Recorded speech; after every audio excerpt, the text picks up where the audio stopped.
Woomaninji. My name's Justin, that's Wooyal just there, and we're out here again in the Moondara Forest on Gunai Kurnai land. Now Wooyal, why have you got me climbing this massive tree?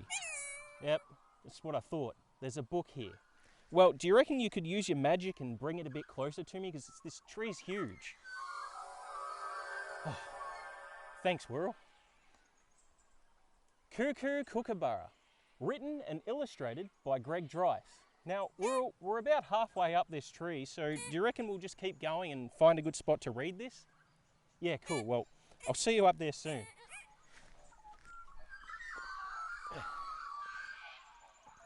Whew, made it up the tree, ready to find out what happens in Koo Koo Kookaburra. Way back, before Once Upon a Time, there was the Dreamtime. And during this period, there lived a kookaburra called Kookoo. Kookoo was a kind and happy fellow who loved to tell stories. He would sit in his favourite gum tree and wait for one of the animals to do something silly. When they did, Kookoo would laugh and think of a good story to tell about what they had done.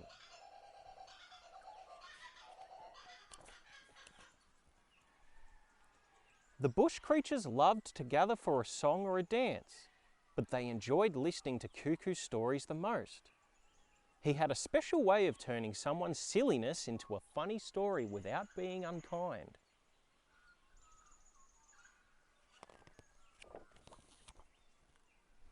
Sometimes Kookoo searched for food to eat, but most of the time he was just on the lookout for his next big story.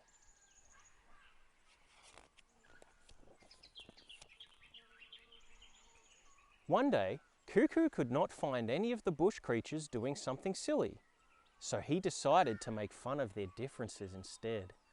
Sadly, the kookaburra's teasing made the hearts of his friends sink lower than the belly of Mr. Maguri, the black snake.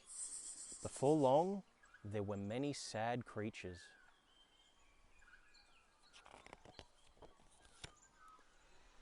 Billy, the red-winged parrot, reminded Kookoo that everyone liked him because he could tell a funny story in a kind way. His elder, Uncle Googa Googa, told him that kindness is like a boomerang. If you throw it often, it comes back often. But Kookoo did not listen. He thought his stories were just as funny when he teased his friends.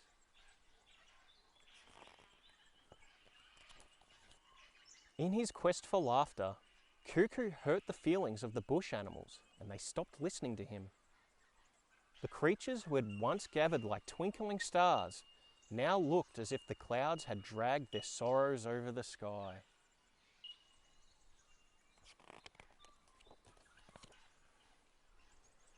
Kookoo's stories were no longer funny, but he still believed he was the best storyteller in the bush. Uncle Googa Googa decided to teach Kookoo the wise words that had been taught to him when he was young. You have 2 eyes, 2 ears, you only have 1 mouth. Look and listen twice as much as you speak. When Kookoo flew off without taking the time to think about what he had been taught, Uncle Googa Googa and Billy were sad.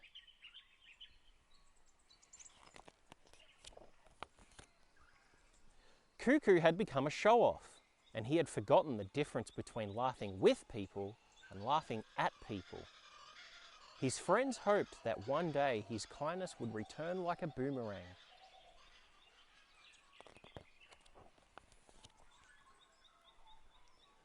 Kookoo flew from tree to tree trying to gather an audience, but everyone ignored him, and he became very lonely. One day, he listened to his own laughter echoing around the bush, and it was not a happy sound. Kookoo stopped laughing, and then he heard the voice of Googa Googa.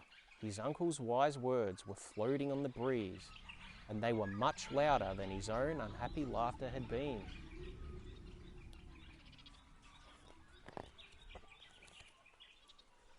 Everywhere Kookoo flew, he could now hear the voice of Uncle Googa Googa saying, "Kindness is like a boomerang. If you throw it often, it comes back often."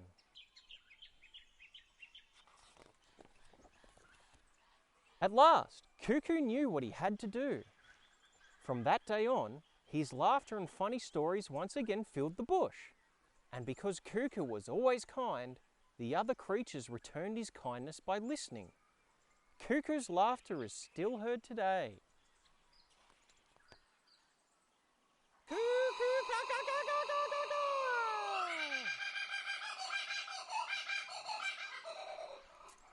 And that was Koo Koo Kookaburra, written and illustrated by Gregg Dreise.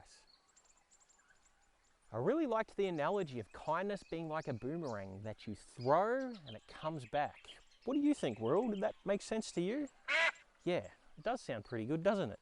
Now, Wooyal, do you think it is about time that we head off? Because, again, I think it's about to rain. Yeah? All right, you lead the way, mate. Until next time, Yarrabee.